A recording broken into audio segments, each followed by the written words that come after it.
तो देखिए बेटा, आज चैप्टर 11 में हम लोग पढ़ेंगे प्लेन के बारे में। ठीक है, प्लेन। ठीक है, तो देखिए सबसे पहले आता है equation of plane, general equation of plane in Cartesian form. ठीक है, यहाँ भी हम लोग दो फॉर्म्स में पढ़ेंगे, Cartesian form and vector form. तो सबसे पहले कार्टेशियन फॉर्म में प्लेन की इक्वेशन क्या होती है बेटा? तो कार्टेशियन फॉर्म में प्लेन की इक्वेशन होती है बेटा A x plus B Y plus C Z plus D is equal to zero. ठीक है, अगर कार्टेशियन फॉर्म में हमें प्लेन की इक्वेशन लिखनी है तो क्या लिखेंगे? A x plus B Y plus C Z plus D is equal to zero, where A B C are direction ratios of normal normal to plane, यानी कि प्लेन पर जो नॉर्मल ड्रॉ किया जाएगा उसके डायरेक्शन रेशियो है बेटा ए B सी। ठीक है, ध्यान रखिए, ये प्लेन के डायरेक्शन रेशियो नहीं है, ये उस नॉर्मल के डायरेक्शन रेशियो है। जैसे सपोज दैट यहाँ पर हम एक प्लेन बनाते हैं। ठीक है, देखो ये प्लेन हो गया बेटा। ठीक है, अब इस प्लेन पर क्या कर रहे हैं? हम एक परपेंडिकुलर लाइन ड्रॉ कर रहे हैं। ठीक है, ये हमने एक परपेंडिकुलर लाइन ड्रॉ कर दी। ये देखो, ये 90 का एंगल बना रही है ये लाइन। ठीक है ना? तो ये जो लाइन है, परपेंडिकुलर लाइन, इसके डायरेक्शन रेशियोज हैं बेटा ए बी सी। ठीक है ना? इस नॉर्मल लाइन के डायरेक्शन रेशियोज क्या है? ए बी सी, जो कि इस प्लेन पर परपेंडिकुलर है। और इस प्लेन की इक्वेशन है A x plus B Y plus C Z plus D is equal to zero. Clear? चलिए next equation of plane in vector form. ठीक है, अगर वेक्टर फॉर्म में लिख रहे हैं हम लोग equation of plane in vector form, तो वेक्टर फॉर्म में इक्वेशन कैसे लिखेंगे बेटा? तो ये हो जाएगी वेक्टर फॉर्म में R dot N is equal to Q. ठीक है, R dot N is equal to Q, जहां एन क्या है बेटा? एन है normal vector. N is normal vector, ये जो वेक्टर है ना, ये एन हो जाएगा। ठीक है, vector N, this is normal vector. Clear? Next next बेटा, equation of plane in perpendicular form, in perpendicular form. ठीक है, अगर परपेंडिकुलर फॉर्म में हमें इक्वेशन लिखनी है तो यहाँ पर भी दो इक्वेशन बनेगी, कार्टेशियन इक्वेशन और वेक्टर इक्वेशन। तो कार्टेशियन इक्वेशन होगी बेटा L X plus M Y plus N Z is equal to P. ठीक है, L X plus M Y plus N Z is equal to P, ये Cartesian equation होगी। Where L M N are direction cosines of normal. ठीक है, L M N क्या है बेटा? Direction cosines है नॉर्मल की, ये डायरेक्शन रेशियो थे। यहाँ पर अगर हम परपेंडिकुलर फॉर्म में, इस फॉर्म में चेंज कर लेते हैं इक्वेशन को, L X plus M Y plus N Z is equal to P में, तो यहाँ L M N direction cosines and P is the length of perpendicular from origin, या डिस्टेंस फ्रॉम ओरिजिन, है ना? पी क्या है बेटा? Distance from origin, distance from origin से प्लेन की डिस्टेंस। क्लियर? या ओरिजिन से प्लेन पर जो परपेंडिकुलर ड्रॉ होगा उसकी लेंथ भी बोल सकते हैं हम लोग।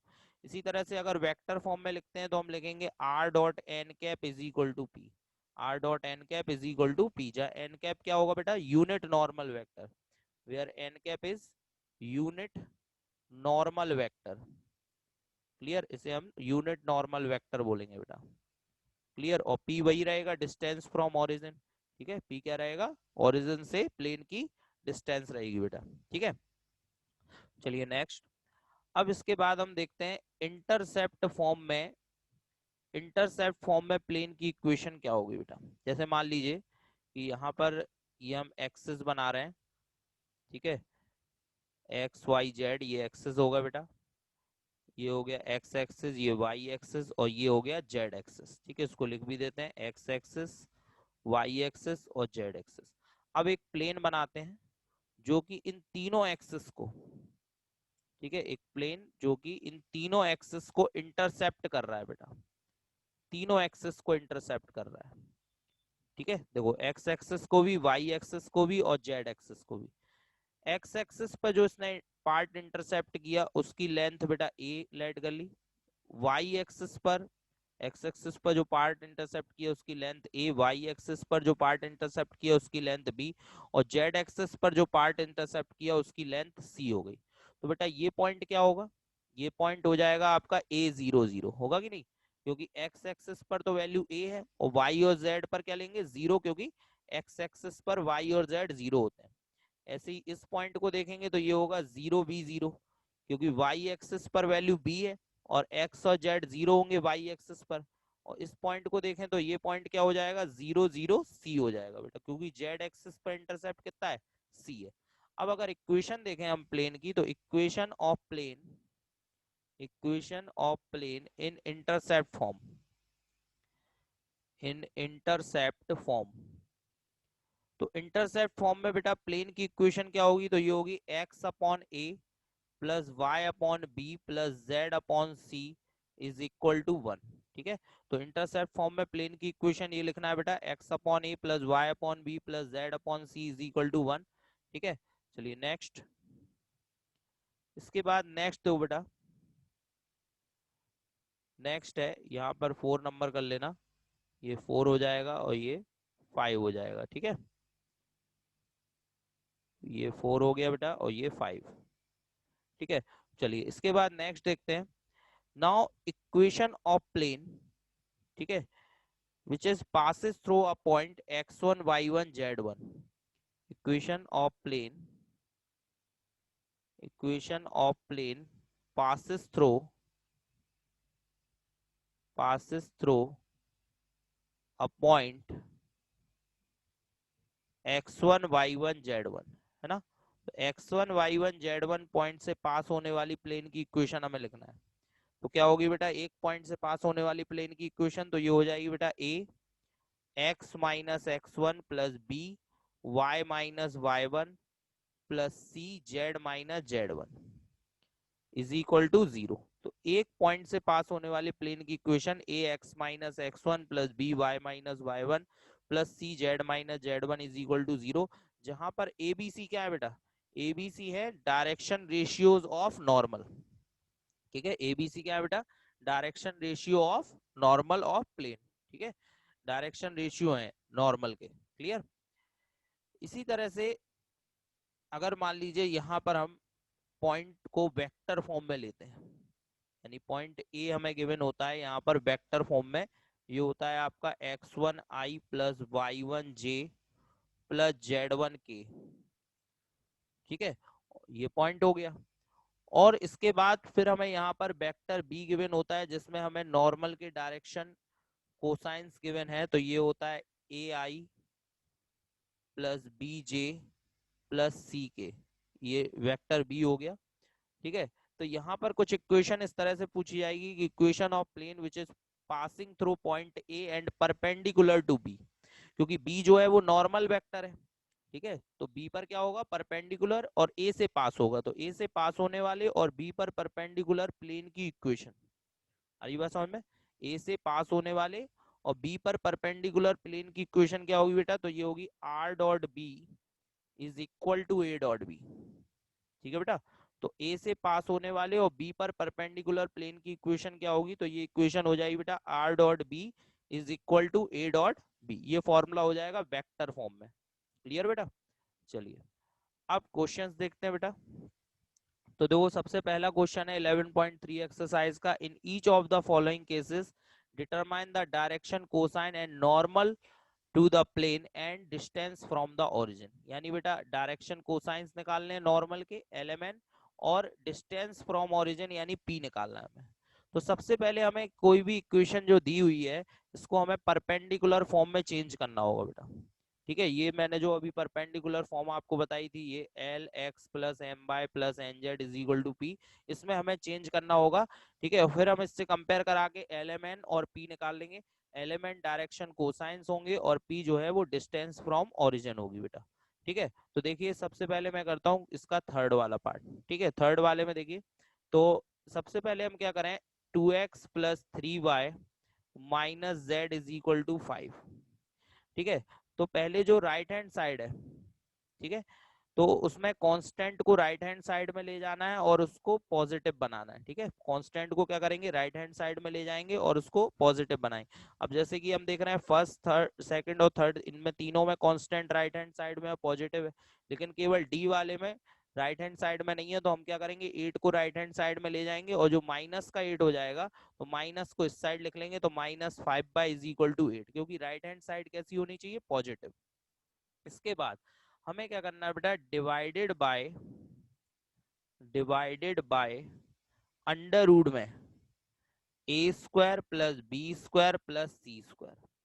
अंडर रूट में a² plus b² plus c² से बेटा डिवाइड कर देना है। तो क्या आएगा बेटा, देखो अगर इसको कंपेयर कराएं तो x के साथ जो वैल्यू लिखी है वो a है, y के साथ b और z के साथ c। तो a की वैल्यू कितनी हो जाएगी बेटा, a की वैल्यू 2 हो जाएगी, b की वैल्यू 3 हो जाएगी और c की वैल्यू -1 हो जाएगी। ठीक है बेटा, तो सॉल्व करेंगे, इसे कितना आ रहा है, ये अंडर रूट में ये हो गया 4 प्लस 9 प्लस 1, यानी ये कितनी हो गई वैल्यू बेटा, अंडर रूट 14। तो डिवाइडेड बाय अंडर रूट 14, तो अंडर रूट 14 से अगर इसको डिवाइड करें तो कितना हो जाएगा बेटा, 2 by under root 14 X plus 3 by under root 14 Y -1 by under root 14 z, और इस साइड भी डिवाइड करेंगे तो 5 बाय अंडर रूट 14। बस डिवाइड करने के बाद अब आपको कुछ नहीं करना है, सीधे कंपेयर कराना है इसको। तो ऑन कंपेयरिंग, ठीक है, तो जो परपेंडिकुलर फॉर्म में इक्वेशन थी उससे कंपेयर कराएंगे, lx plus M Y plus N Z is equal to P से कंपेयर कराएंगे बेटा। तो एल एम एन क्या होंगे बेटा, L M N direction cosines, तो डायरेक्शन कोसाइंस आर कितने आ गए बेटा, एल की वैल्यू 2/√14, एम की वैल्यू 3/√14 और एन की वैल्यू बेटा -1/√14। ठीक है, और पी की वैल्यू कितनी आ रही है बेटा, पी की वैल्यू आ रही है 5/√14।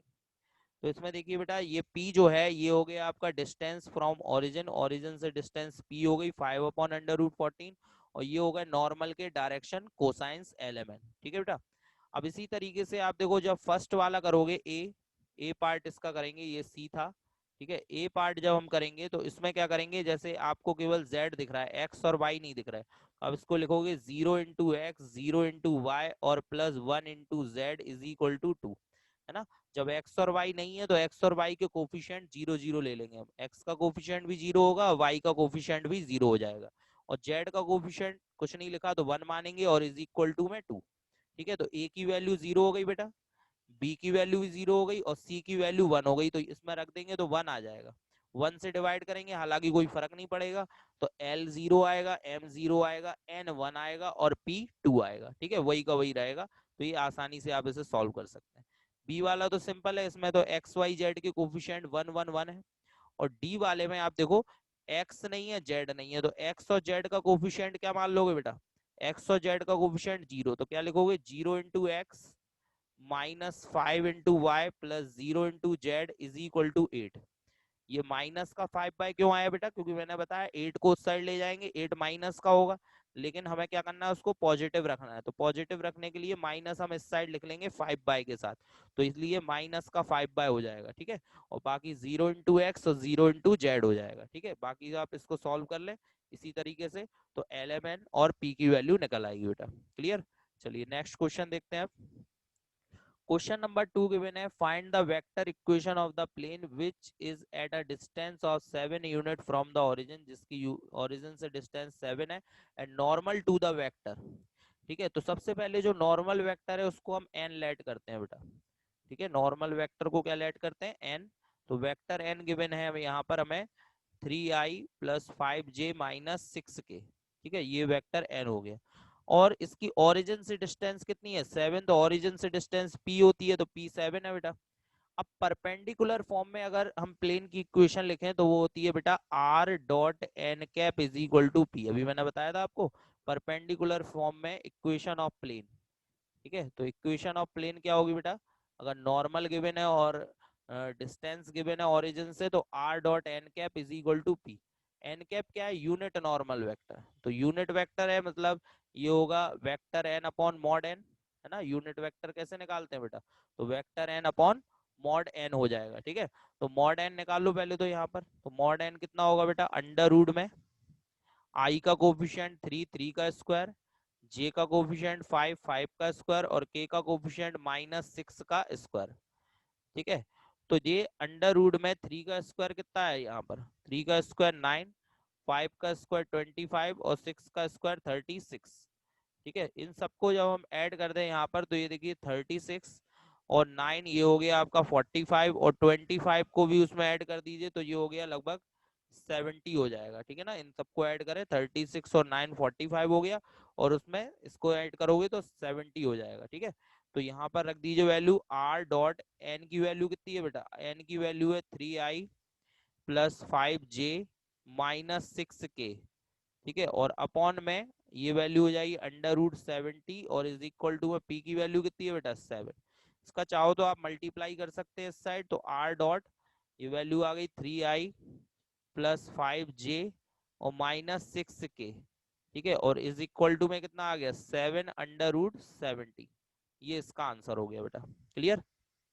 चलिए नेक्स्ट क्वेश्चन देखते हैं। क्वेश्चन नंबर 3 गिवन है बेटा, find the Cartesian equation of the following planes, ठीक है। इन प्लेन्स की कार्टेशियन इक्वेशन बनाना है। तो देखो बिल्कुल सिंपल है कार्टेशियन इक्वेशन बनाना। देखिए जो वेक्टर इक्वेशन आपको गिवन है r dot I plus J plus के, ये सॉरी माइनस के, ठीक है, माइनस के इज इक्वल टू 2, ये वेक्टर इक्वेशन गिवन है। अब वेक्टर को अगर कार्टेशियन में चेंज करना है तो बस आपको ये जो r है ना, आर क्या होता है? Position vector. आर की वैल्यू आपको पुट करनी पड़ेगी x I plus Y J plus Z के, ठीक है। आर की वैल्यू क्या पुट करनी है बेटा? X I plus Y J plus Z के, क्योंकि ये पोजीशन वेक्टर होता है, ठीक है।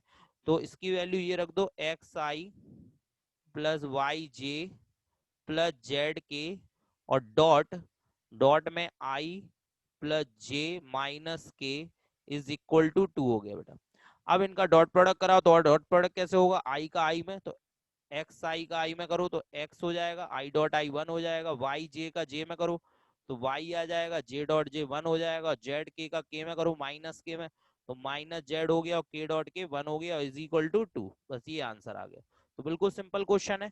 ऐसे ही आपको सेकंड और थर्ड में करना है। बस आर की जगह क्या रखना है? X I plus Y J plus Z के। तो जो इक्वेशन है वो आपकी एक्स वाई जेड में कन्वर्ट हो जाएगी, यानी कार्टेशियन इक्वेशन आ जाएगी, ठीक है बेटा। तो इसका सेकंड और थर्ड पार्ट आप लोग करिएगा।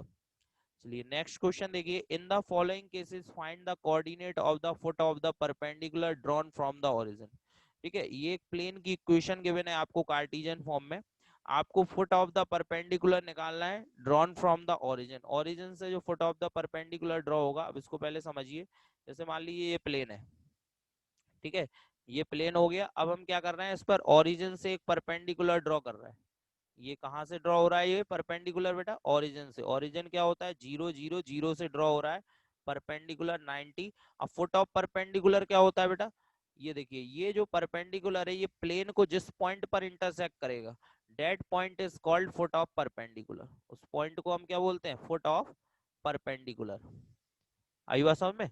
जो परपेंडिकुलर है वो इस प्लेन को जिस पॉइंट पर इंटरसेक्ट कर रहा है, जिस पॉइंट पर टच कर रहा है या कट कर रहा है, वो पॉइंट क्या कहलाएगा? फुट ऑफ परपेंडिकुलर कहलाएगा बेटा, ठीक है। अब इसकी वैल्यू कैसे निकालनी है? इस पॉइंट की वैल्यू कैसे निकालनी है वो देखो। तो सबसे पहले फर्स्ट वाला लेते हैं हम। इसमें 2x plus 3y plus 4z minus 12 is equal to 0। तो इसकी कंपेरिजन कराओ ऑन कंपेयरिंग, ठीक है। इसको कंपेयर कराएंगे बेटा, ax plus B Y plus C Z plus D is equal to 0। तो इससे ए बी सी निकालो। ए बी सी की वैल्यू कितनी आ रही है? ए की वैल्यू 2, बी की वैल्यू 3 एंड सी की वैल्यू 4। ये ए बी सी क्या है बेटा? डायरेक्शन रेशियोज ऑफ नॉर्मल, है ना। Direction ratios of normal line कितने होंगे बेटा? 2 3 4, है ना। यही होते हैं ABC, direction ratio of normal. अब देखो नॉर्मल मींस परपेंडिकुलर लाइन, तो ये लाइन जो है ये भी तो परपेंडिकुलर ही है ना, ठीक है। ये लाइन क्या है? परपेंडिकुलर है, तो इसके भी डायरेक्शन रेशियो यही होंगे, ठीक है, क्योंकि हर लाइन जो परपेंडिकुलर होगी उसके डायरेक्शन रेशियो ये हो जाएंगे, क्योंकि ये किसके डायरेक्शन रेशियो है, नॉर्मल लाइन के डायरेक्शन रेशियो है। अच्छा, ये लाइन किससे पास हो रही है, ओरिजिन से, ये लाइन ओरिजिन से पास हो रही है। तो अब हम एक ऐसी लाइन की इक्वेशन लिखें जिसके डायरेक्शन रेशियो 2 3 4 है और जो ओरिजिन से पास हो रही है, तो इस लाइन की इक्वेशन हमें मिल जाएगी बेटा। तो ना इक्वेशन ऑफ लाइन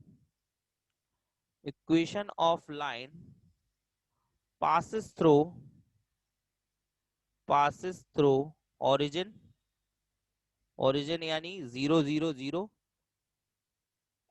ठीक है, तो फॉर्मूला क्या होता है बेटा लाइन की इक्वेशन का, x minus x one upon A, y minus Y one upon B, और z minus Z one upon C. यही फॉर्मूला होता है लाइन की इक्वेशन का। तो ये पॉइंट होगा X one Y one Z one, तो ये 0 0 0 रख देंगे, तो x अपॉन ए की वैल्यू 2, y अपॉन बी की वैल्यू 3 और z अपॉन सी की वैल्यू 4। x1 y1 z1 0 0 0 रख दिए बेटा। ठीक है, और ए बी सी की वैल्यू कितनी आ गई, 2 3 4 हो गई। अब अगर हम इसके इक्वल में k लेट कर लें, इसके इक्वल में क्या लेट कर लिया बेटा, k, और इसको एक एक करके k के बराबर रखें, तो x इज इक्वल टू कितना हो गया, 2k। x अपॉन 2 को k के इक्वल रखा, 2 का मल्टीप्लाई k में, तो x is equal to 2k। y upon 3 को k के इक्वल रखा, तो y is equal to 3k आ गया। z अपॉन 4 को k के इक्वल रखा, तो z is equal to 4k आ गया बेटा। ये जो x y z आए हैं, ये वो पॉइंट हैं जो इस लाइन पर लाई करेंगे। ठीक है, कोई भी पॉइंट, एनी पॉइंट, क्योंकि k तो हमें मालूम नहीं है k क्या है। तो any point lie on this line that is X Y Z. ठीक है, या 2k 3k एंड 4k। तो any point lies on line, इस लाइन को नेम दे दो आप, इक्वेशन सेकंड दे देते हैं इस लाइन को। ठीक है, ये लाइन इक्वेशन सेकंड हो गई और प्लेन की इक्वेशन जो है वो फर्स्ट है। तो लाइन सेकंड, तो कितने आ गए बेटा पॉइंट, ये आ गए 2k 3k और 4k। बात समझ में आ रही है। अब मान लीजिए अगर इन पॉइंट्स को हम फुट ऑफ परपेंडिकुलर पॉइंट माने, तो ये पॉइंट प्लेन पर भी लाई करेंगे। अगर हम मान लें कि ये जो पॉइंट लाइन पर लाई कर रहा है ये फुट ऑफ परपेंडिकुलर है, तो फुट ऑफ परपेंडिकुलर तो वो पॉइंट है ना जो प्लेन पर भी लाई कर रहा है और लाइन पर भी लाई कर रहे हैं, क्योंकि वो दोनों के इंटरसेक्शन पॉइंट है। तो अगर यही वो पॉइंट है, तो ये प्लेन की इक्वेशन को भी सेटिस्फाई करेंगे बेटा। तो इन पॉइंट्स को आप प्लेन की इक्वेशन में रखकर के की वैल्यू निकालो। ठीक है, तो ये पॉइंट आप प्लेन की इक्वेशन में रखो। तो points 2k 3k and 4k also lies on plane first, also lies on plane first। ठीक है, तो प्लेन पर भी लाई करेंगे, तो देन प्लेन की इक्वेशन में 2x की जगह 2k और 3y की जगह 3k और प्लस 4z की जगह 4k और माइनस 12 इज इक्वल टू 0। तो कितना आ रहा है बेटा, देखो 2 2 जा 4, 4k, 3 3 जा 9, 9k, 4 4 जा 16k, माइनस 12 को उस साइड लेगा, प्लस के 12 हो गए, और ये 16 प्लस 4 20 और ये 29, 29 को डिवाइड कर दो तो k आ गया 12 अपॉन 29। ये k की वैल्यू आ गई बेटा 12 अपॉन 29। ये k की वैल्यू आप इनमें रख दो, ये जो पॉइंट्स निकले थे ना इसी में रख देंगे, तो फुट ऑफ परपेंडिकुलर आ जाएंगे हमारे पास। तो हेंस फुट ऑफ परपेंडिकुलर क्या आ गया बेटा, हेंस फुट ऑफ परपेंडिकुलर। ठीक है, कितने हो गए, F of P foot of perpendicular, तो ये आ गया 2 के की वैल्यू 12 अपॉन 29, तो 12 टू जा 24 अपॉन 29। ठीक है, फिर इसमें रखेंगे तो 12 3 जा 36 अपॉन 29, और यहाँ पे रखेंगे तो 12 4 जा 48 अपॉन 29। ठीक है बेटा, तो ये आंसर हो गया। तो इस तरह से आपको बाकी के क्वेश्चंस में भी फुट ऑफ परपेंडिकुलर इसी तरह से निकालना है, बिल्कुल सिंपल है। पहले आप कंपेयर कराना है इक्वेशन को, एबीसी आ जाएंगे, और फिर ओरिजिन से पास होने वाली लाइन की इक्वेशन, ठीक है, जिसके डायरेक्शन रेशियो एबीसी हो। ठीक है, उसके बाद उसको के इक्वल रख के एक्स वाई जेड निकालना, और जो एक्स वाई जेड की वैल्यू आए वो किस में रख देना, प्लेन की इक्वेशन में, तो के आ जाएगा, और के की वैल्यू वापस से पॉइंट में रख देना, तो आपको फुट ऑफ परपेंडिकुलर मिल जाएंगे बेटा। क्लियर। चलिए नेक्स्ट क्वेश्चन देखते हैं, इसके बाकी क्वेश्चन आप लोग करिएगा बी सी और डी। ठीक है, अब इसके बाद अगला क्वेश्चन है fifth, find the vector and Cartesian equation of the plane. ठीक है, वेक्टर और कार्टेशियन दोनों इक्वेशन निकालनी है हमें ठीक है, प्लेन की। अब जैसे प्लेन क्या है, that passes through a point, एक पॉइंट से पास हो रहा है, and normal to the plane, ठीक है, और इस प्लेन पर नॉर्मल है। ठीक है, तो देखो जिस पॉइंट से प्लेन पास हो रहा है उस पॉइंट को हम ए लेट कर सकते हैं बेटा। जिस पॉइंट से प्लेन पास हो रहा है उस पॉइंट को हमने क्या लेट कर लिया, ए। उसको वेक्टर में चेंज कर लो, वेक्टर इक्वेशन निकालनी है ना, तो आई प्लस 0 जे, ठीक है, प्लस 0 जे और -2 के, तो ये पॉइंट आ गया। और जो उसका नॉर्मल, नॉर्मल को क्या लेट करते हैं, बी। ठीक है, नॉर्मल जिस पर नॉर्मल है वो बी लेट हो गया बेटा, तो बी कितना है आपका, आई प्लस जे माइनस के, ये बी हो गया, ये नॉर्मल हो गया। ठीक है, तो हमने इक्वेशन क्या बताई थी बेटा, equation of plane passing through point A and perpendicular to B. तो equation of plane passing through A and perpendicular to B, that is R dot B is equal to A dot B. अभी लिखवाई थी मैंने equation of plane passing through point A and perpendicular to B, that is R dot B is equal to A dot B. तो R dot B कितना है बेटा, B है I minus two के, sorry I plus J minus के, है ना, I plus J minus के, ये B की वैल्यू हो गई, और A की वैल्यू I माइनस टू के, और डॉट बी की वैल्यू आई प्लस जे माइनस के। ठीक है बेटा, इनका डॉट प्रोडक्ट कर दो दोनों का, तो R dot I plus J minus के तो एज इट इज रहेगा बेटा, और यहाँ पे डॉट प्रोडक्ट करेंगे, आई का आई में 1 हो गया, और जे तो है नहीं तो के का के में होगा, तो माइनस माइनस प्लस 2। तो ये वैल्यू आ गई बेटा R dot I plus J minus के इज इक्वल टू 3। तो ये आपके वेक्टर फॉर्म में इक्वेशन आ गई, लेकिन हमें तो कार्टिजियन फॉर्म में भी निकालना है। तो अभी मैंने आपको बताया कि वेक्टर को कार्टिजियन में कैसे चेंज करते हैं। तो वेक्टर को कार्टिजियन में चेंज करने के लिए बस आप इसमें रख दीजिए put r is equal to X I plus Y J plus Z के, है ना।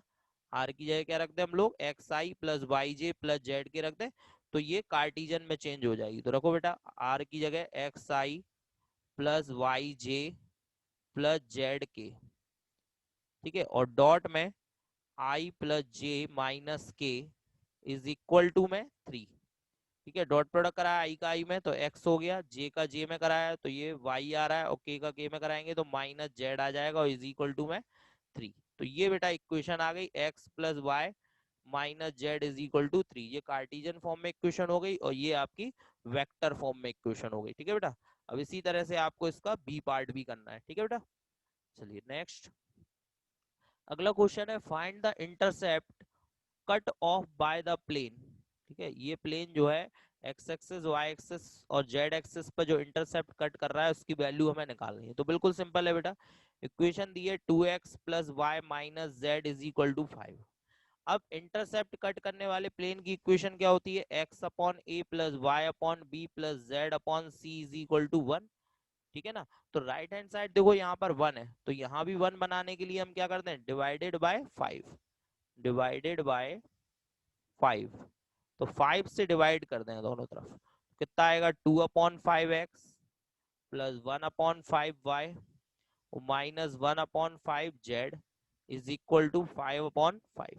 तो 5/5 1 हो जाएगा। अच्छा, इसको आप लिख लो ऐसे x/5/2, ये 2 आ जाएगा नीचे 5 के, तो x/5/2 प्लस y/5, और ये हो जाएगा आपका प्लस z/-5। ये माइनस को 5 के साथ लगा लिए, बीच में प्लस आ गया, और ये 1 हो गया। ठीक है, ऐसा इसलिए किया ताकि हम इस इक्वेशन को इससे कंपेयर करा पाए। ठीक है, तो इससे कंपेयर कराओ, ऑन कंपेयरिंग।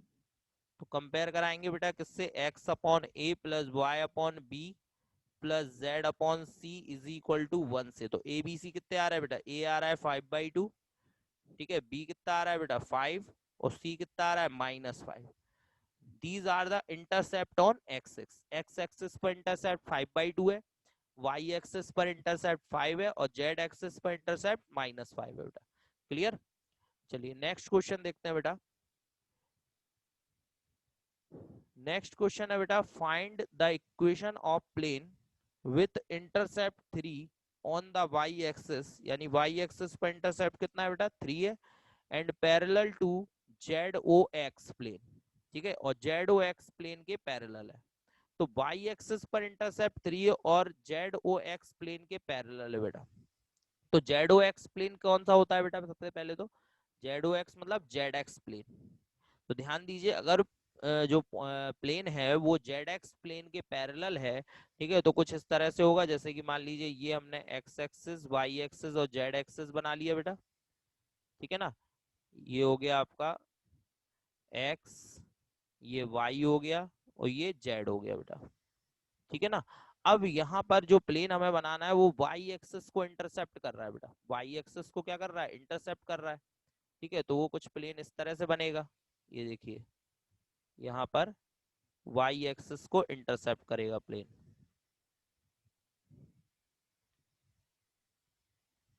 ठीक है। ये देखिए ये पॉइंट पर वाई एक्सिस को इंटरसेप्ट करेगा और जेड एक्स के पैरेलल होगा। ये देखो जेड एक्स ये है ना, नीचे है ना प्लेन जेड एक्स, इसके क्या है, पैरेलल है। और वाई एक्सिस को कितने पे इंटरसेप्ट कर रहा है बेटा, 3 पर। तो ये जो पॉइंट है ये 0 3 0 हो जाएगा बेटा, वाई एक्सिस को इंटरसेप्ट कर रहा है ना 3 पर, तो ये डिस्टेंस 3 होगी, ठीक है। तो ये पॉइंट कितना हो जाएगा, 0 3 0, यानी कि ये 0 3 0 से पास हो रहा है। और इस पर परपेंडिकुलर कौन है बेटा, इस पर नॉर्मल कौन है बताओ। अगर ये जेड एक्स प्लेन के पैरेलल है तो इस पर नॉर्मल है वाई एक्सिस खुद, है ना, वाई एक्सिस खुद जो है वो इस पर नॉर्मल है बेटा। तो इसके नॉर्मल के डायरेक्शन रेशियो क्या होगा, डायरेक्शन रेशियोज ऑफ नॉर्मल, ठीक है। डायरेक्शन रेशियोज ऑफ नॉर्मल कितने होगा बेटा यहाँ पर, ठीक है, 0 1 0, क्योंकि वाई एक्सिस इस पर नॉर्मल है और वाई एक्सिस के डायरेक्शन रेशियो 0 1 0 होते हैं, चाहे डायरेक्शन कोसाइंस भी कह सकते हैं आप, क्योंकि अगर इनको डायरेक्शन कोसाइंस में भी चेंज करेंगे तो यही आएगा, ठीक है। तो डायरेक्शन कोसाइंस भी कह सकते हैं, दैट इज 0 1 0, या वाई एक्सिस के डायरेक्शन रेशियो या डायरेक्शन कोसाइंस 0 1 0। और इसकी ओरिजिन से जो परपेंडिकुलर लेंथ है बेटा, ओरिजिन से परपेंडिकुलर लेंथ कितनी है बेटा, 3, है ना। ओरिजिन से जो इसकी परपेंडिकुलर लेंथ है वो कितनी है बेटा, 3 है। तो यानी कि यहाँ पर ओरिजिन से लेंथ p होती है, तो देन ओरिजिन से डिस्टेंस 3 हो गई, और ये हो गए आपके एल एम एन, ठीक है। ये क्या होगा, एल एम एन, और ये p दिया है। तो इक्वेशन क्या होती है बेटा प्लेन की, equation of plane, equation of plane ये होता है L X plus M Y plus N Z is equal to P, है ना। तो एल 0 होगा बेटा, एम की वैल्यू 1 है, और एन की वैल्यू कितनी है बेटा, 0, और p की वैल्यू 3 है। तो कितना आ गया बेटा, ये 0 हो गया, ये 0 हो गया, y इज इक्वल टू 3। तो प्लेन की इक्वेशन कितनी है बेटा, y इज इक्वल टू 3, ये इसका आंसर हो गया बेटा। क्लियर।